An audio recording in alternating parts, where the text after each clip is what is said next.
রূপকথা রূপকথা বোধহয় একেই বলে, গায়ে চিমটি কেটে দেখতে হচ্ছে। যা দেখছি তা সত্যি তো। বাংলাদেশ অস্ট্রেলিয়াকে ওয়ানডেতে হারিয়ে দিল পরপর 2 ম্যাচে।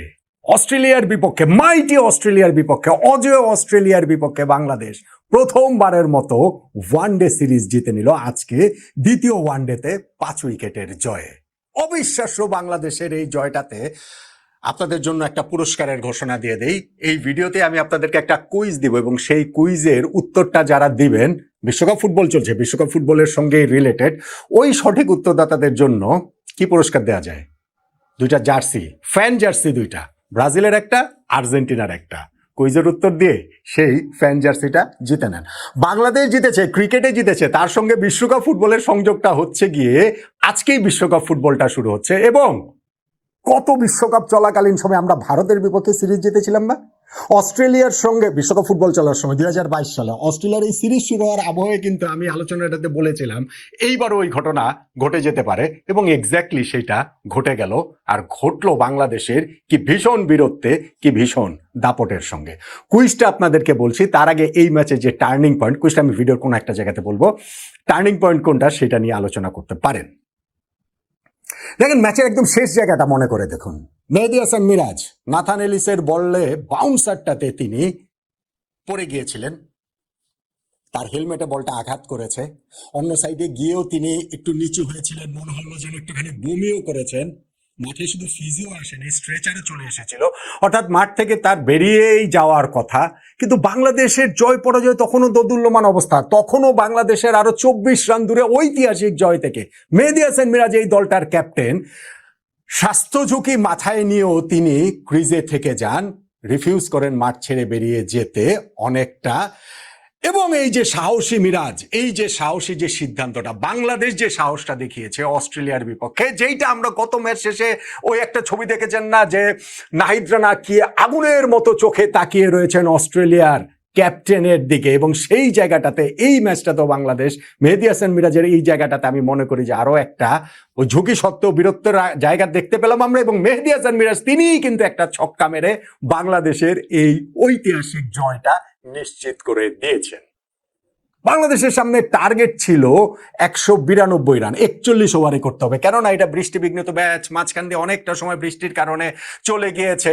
এবং সেই টার্গেটে নেমে বাংলাদেশ কিন্তু শুরুতেই উইকেট হারিয়েছিল 0 রানে। ইনফ্যাক্ট 0 রানে 2 উইকেটে চলে যেত। ইনফ্যাক্ট সেইটা অস্ট্রেলিয়ার ইনিংসের কথাটা মনে করে দিয়েছিল, তাদের ব্যাটিং ইনিংস। সেইটাতে কি হয়েছিল? অস্ট্রেলিয়ার 0 রানে 3 উইকেট বাংলাদেশ তুলে নিয়েছিল। ভাই, এই যে 55 বছর ধরে ওয়ানডে ক্রিকেট অস্ট্রেলিয়া খেলছে, এইটা আমি ক্রিকেট ইনফোতে দেখছিলাম, তার আগে তারা 1044টা ওয়ানডে ম্যাচ খেলেছে। কোনোদিন অস্ট্রেলিয়ার ক্রিকেটে এই ঘটনা ঘটেনি যে ওয়ানডে ফরম্যাটে 0 রানে তাদের 3 উইকেট চলে গিয়েছে। বাংলাদেশ সেটা করে দেখিয়েছে। এবং আমরা যখন প্রথম ওভারে তানজিদ তামিমের উইকেট হারালাম, নাজমুল হোসেন শান্ত আসলেন, তার ক্যাচটা ড্রপ হলো ওই ওভারটাতেই আম্পায়ার তাকে আউট দিয়ে দিলেন, ডিআরএস নিয়ে শান্ত বেঁচে গেলেন। 0 রানে তো 2 উইকেট আমাদের চলে যেতেই পারতো, সেটা যায়নি। কিন্তু তারপরে সৌম্য সরকার 11-এ যাকে আনা হয়েছে সাইফ হাসানের জায়গায়, সেই সৌম্যর সঙ্গে শান্তর একটা পার্টনারশিপ হলো 86 রানে। সেই পার্টনারশিপে কিন্তু বাংলাদেশ জয়ের পথে অনেকখানি এগিয়ে যায়। কিন্তু বাংলাদেশের ক্ষেত্রে যেটা হয় আর কি, আমরা তো আর সহজ জয় সহজে পাই না। আমাদের অর্জনগুলা অনেক রকম টেনশনের ভিতর দিয়ে পেতে হয়, আমাদের ওই যে হার্টের ডাক্তার দেখাতে হয় বাংলাদেশ ক্রিকেট অনুসারীদের। এবং এক্স্যাক্টলি এই ম্যাচেও সেটা হয়েছে।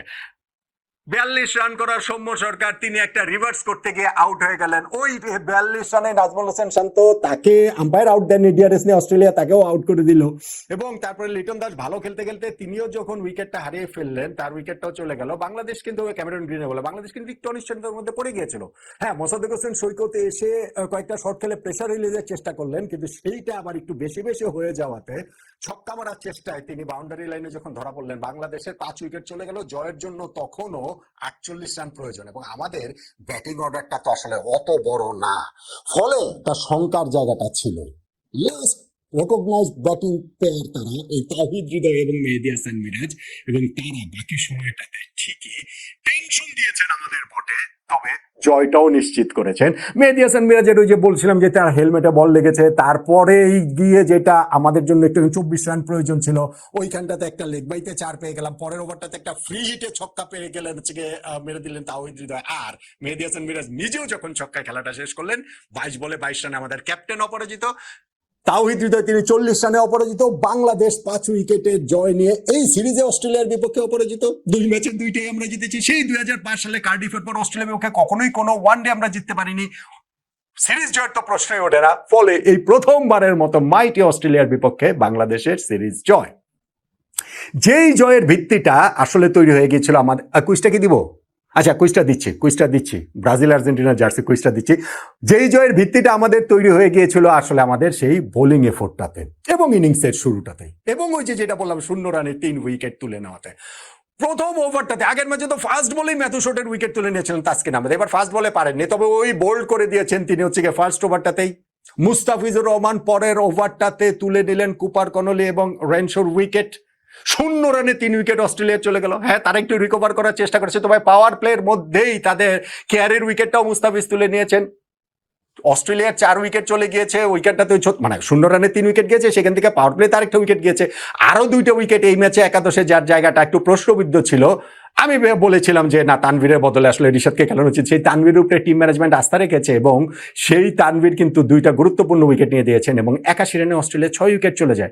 এখন অস্ট্রেলিয়ার এটা রিকভারি, 0 রানে 3 উইকেট চলে যাবার পরে 81 রানে 6 উইকেট তারা হচ্ছে গিয়ে পৌঁছে গিয়েছে। আরো একটা রিকভারি, তারা আরো বড় রিকভারি করেছে 7th উইকেটে মার্নাস লাবুশন এবং বার্টলেটের 100+ পার্টনারশিপটাতে। ওই সময়টাতে কিন্তু বাংলাদেশের কপালে চিন্তার ভাঁজ বাড়ছিল যে না, অস্ট্রেলিয়া কত রান তুলে ফেলে। ফাইনালি গিয়ে সেই পার্টনারশিপটা ব্রেক করেছেন তাসকিন আহমেদ, তিনি যখন বোল্ড করে দিলেন বার্টলেটকে 52 রান করা, এবং তারপরের বলটাতে অ্যাডাম জাম্পাকেও তিনি বোল্ড করে দিলেন। এই 2টা উইকেট পরপর পেয়ে যাওয়াটা আমাদের জন্য গুরুত্বপূর্ণ। হ্যাঁ, মাঝখানে যে সময়টা তারা যে 100 রানের পার্টনারশিপটা করেছে, সেই সময় আমাদের মেহেদী হাসান মিরাজের যে ক্যাপ্টেন্সি, সেটা নিয়ে একটু প্রশ্ন আপনি তুলতেই পারেন, কেননা ওই দীর্ঘ সময়টাতে মোসাদ্দেক হোসেন সৈকতকে বোলিং এ আনতে আনতে সে 39 নম্বর ওভার পেরিয়ে তিনি বোলিং এ এনেছেন। এই সময়টাতে তাকে দিয়ে আসলে বোলিং এ আনাই যেত। গত ম্যাচটাতে যিনি 2 উইকেট নিয়েছিলেন, এই জায়গাটাতে হচ্ছে গিয়ে মনে হয় যে ক্যাপ্টেন সৈকতকে দিয়ে পার্ট টাইমারকে দিয়ে একটুখানি চেষ্টা করাতে পারতেন, সেইটা করেননি। কিন্তু যে তাসকিন যে 2টা উইকেট নিয়েছেন এবং তারপরে গিয়েই কিছুক্ষণ পরে যে বৃষ্টিটা নেমে গেল, অস্ট্রেলিয়া ওই জায়গাটাতে 42 ওভারে তারা 187 রান করেছে, 8 উইকেটে বৃষ্টি নামলো, বৃষ্টির কারণে খেলা বন্ধ থাকলো এবং তারপরে গিয়ে অস্ট্রেলিয়ার ব্যাটিং এর সুযোগ পেল। বাংলাদেশের সামনে টার্গেট দাঁড়ালো 41 ওভারে 192 রান, এবং সেই টার্গেটটা আমরা কিভাবেই না অ্যাচিভ করলাম। সেই জায়গাটাতে শুরুতে উইকেট হারানোর পরে যে ব্যাটিং বীরত্বটা সৌম্য সরকার, নাজমুল হোসেন শান্ত, সেটার কথা বলতে হবে, এবং বলতে হবে মেহেদী হাসান মিরাজের ওই শেষ দিকে গিয়ে বাউন্সারের পরও, এটা ম্যাচের কনটেক্সটেও এটা হয়তো বা ওইরকম বোঝা যাবে না। অন্যান্য দল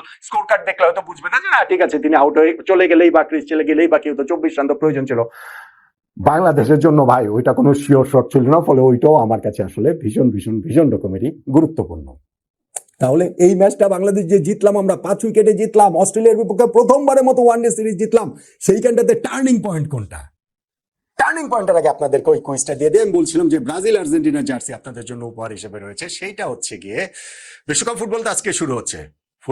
ওয়ার্ল্ড কাপ ফুটবলের first match Mexico versus south Africa. এই ম্যাচের রেজাল্ট আসলে কি হবে? মেক্সিকো জিতবে নাকি সাউথ আফ্রিকা জিতবে, নাকি খেলাটা ড্র হবে? জাস্ট এইটাই আপনার উত্তর দিতে হবে, জাস্ট এইটাই আপনার গেস করতে হবে, জাস্ট এইটাই আপনার অনুমান করতে হবে। আপনি কমেন্টস বক্সে এসে প্রথমে হচ্ছে গিয়ে কোন ম্যাচের রেজাল্টে কি হবে সেটা লিখবেন, তারপরে লিখবেন হচ্ছে গিয়ে আপনার নামটা, এবং তারপরে লিখবেন দিবেন হচ্ছে গিয়ে আপনার ফেসবুক আইডির লিঙ্কটা।